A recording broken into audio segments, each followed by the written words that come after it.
Okay, number 8. With slow motion. Ganyan.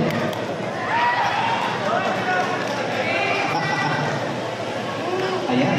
Dalawa. Wait lang po. Ito dito. Ayan. Kamusta muna? Inhale, exhale. Ayan.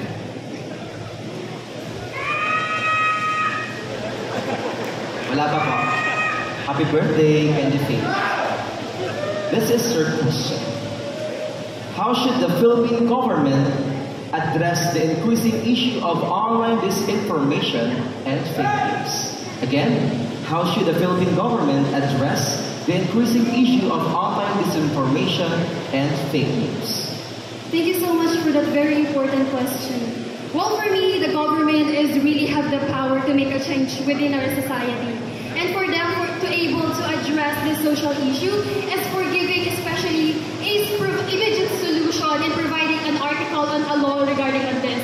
Because for me, I believe that as a citizen of this country, misinformation is really one of the social issue and also a problems within our country.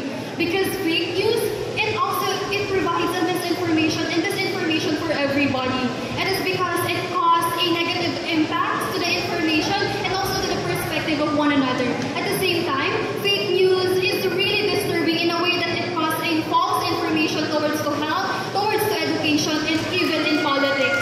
And we should always understand also as a citizen that aside from being responsible and being mindful towards our actions in using the technology, we must also ensure that we are only relying on a credible sources that we use or we find in social media. Always remember that think before you click. Thank you so much. Thank you so much, candidate number 8.